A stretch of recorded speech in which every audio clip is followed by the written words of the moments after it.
Control does not always begin with force, threats, or shouting. Sometimes it starts very politely with phrases like, "I want what's best for you," or "I have more experience," or "Now is not the right time." Maybe you have felt this too. A moment in your life when, little by little, you saw that your choices no longer looked like your own wishes. There were people who placed their will on your life, knowingly or not, and you accepted it. You accepted it to keep peace, to be approved, to avoid the pain of disagreement. It was the same for her. She never lost control of her life all at once. First, she only listened. Then, she stayed silent. Then, she got used to it. They said this field has a future, and she agreed. They said this job is logical, and she continued.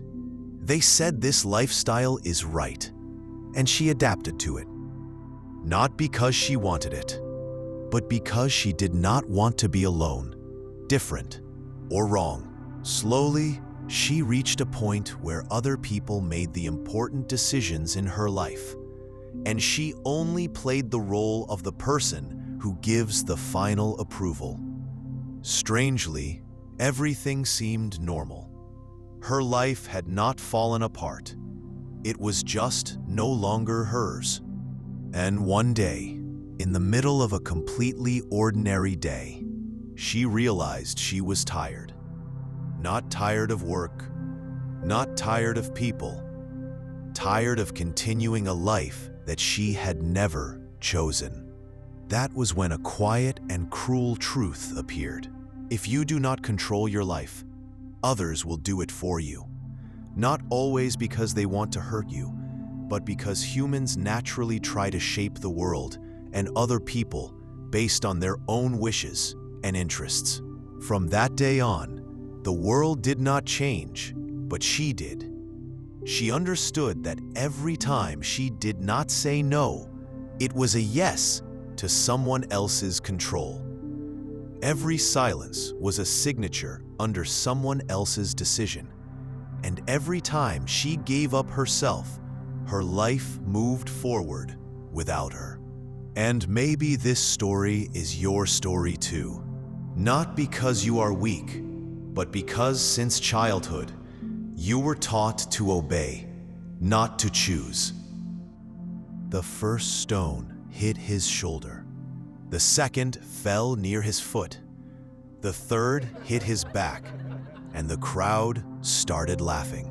In the town square, between the smell of sweat and mud, Hans was standing and picking up broken pieces of glass from the ground, without lifting his head.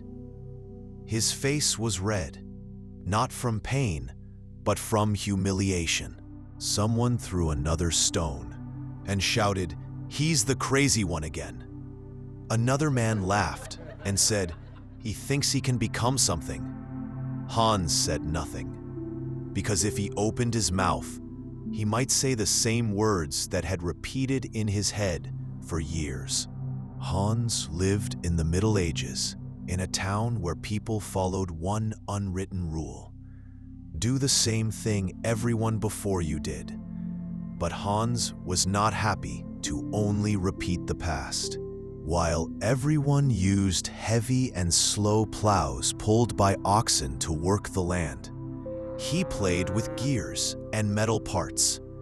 While each field needed several oxen and many men to move one plow, he spent nights thinking about how to make that power much stronger. While everyone built the same old tools, he worked at night in an abandoned storehouse on something no one could even name. It was something like a mechanical machine with iron arms, connected gears, and a central lever.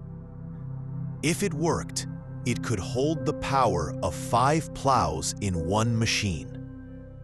A device that could plow the land deeper, faster, and with much less effort. And the people? People talked. They always talk. They said, "A plow has always been this way. You can't put 5 oxen into iron." Before you, many dreamers tried and failed. Hans heard all of this. The problem was not that he heard them. The problem was that at first, he believed them. That night, after what happened in the square, Hans went back to his small workshop with wounded hands.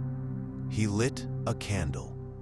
He looked at his half-finished machine, at a gear that still got stuck, at an arm that did not move the force correctly. And then the voice came, a very familiar voice. "They are right. Stop." Hans sat down. For the first time, he did nothing. He only listened. Then something strange happened. He realized this voice was the voice of the people, but it was coming from his own mouth. He gave a bitter smile. He said quietly, "So here you are." Not with anger, not with heroic courage, just with clarity. From that night on, something changed. People still mocked him. They said no machine could replace the power of many oxen. Stones were still thrown. Some nights, doubt still came. But Hans no longer stopped because of every word. He did not act on every thought. He did not obey every voice. He understood something important. If he gave his mind to the words of the crowd, his hands would never be free. He kept working. He changed the gears. He corrected the power ratio. He built the lever so it could move the force of 5 plows at once. Months passed.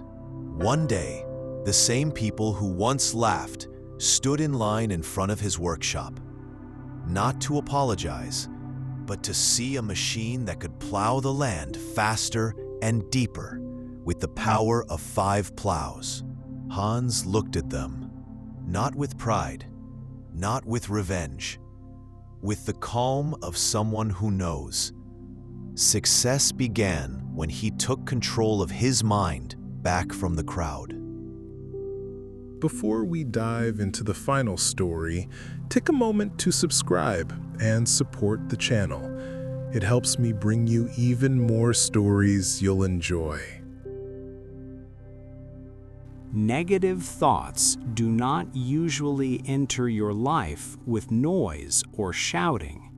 They come quietly with simple sentences like, "Be realistic," "You can't do it," or "Later, now is not the right time." Maybe you know this voice too. The voice that appears just before you start something important, before action, before a decision, before change. A voice that always sounds logical and always stops you. She was an ordinary girl, not lazy, not untalented, not without goals. Just someone who thought too much and listened to her thoughts more than she should. At first, negative thoughts only warned her. They said, "Be careful." Then they said, "Don't take risks."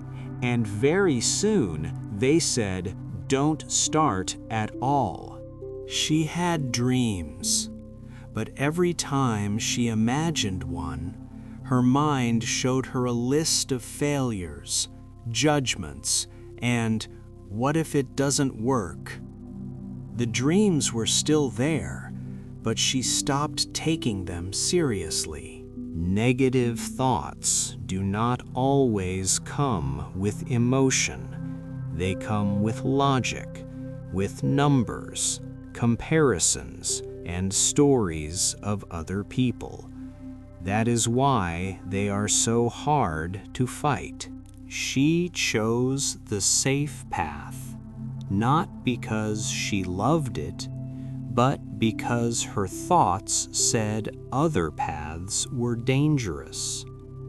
Her life was calm, but inside something felt more empty every day. She was always planning to live later, after this age, after this job, after these conditions. She did not see that later is one of the favorite tools of negative thoughts. Every time she doubted her path, her mind compared her to others, people who were ahead, people who looked more successful. And the result was always the same. You are not enough. One day, she felt tired. Not tired of work, not tired of people, tired of fighting with her own mind, tired of continuing a life she never chose. That was when she understood something painful. Negative thoughts do not steal the future all at once. They steal it slowly, decision by decision, with your own agreement. The most dangerous part was this: those thoughts sounded like her own voice. They sounded like the truth. But they were only old fears, wearing logical clothes. Every time she listened to them, she lost something: an opportunity, an experience, or a version of herself that never had a chance to exist. Change did not start with a big decision. It started with one small doubt. What if this is just a thought, not a fact? That question made the first crack in the wall of her mind. She understood she could not stop negative thoughts from coming, but she could stop them from giving orders. She could listen and choose not to obey. Her future was not destroyed. It was only waiting.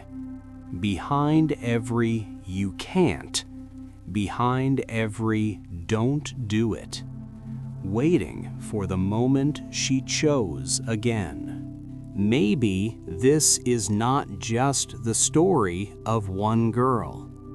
Maybe it is the story of anyone who has lived for years but chosen too little. And the truth is this: if you do not challenge your negative thoughts, they will quietly steal a future you never get the chance to live. If you enjoyed this story, subscribe so you don't miss the next ones. These stories help you grow your English skills and your mind. Subscribe and join us to make progress step by step. Stay tuned for more stories.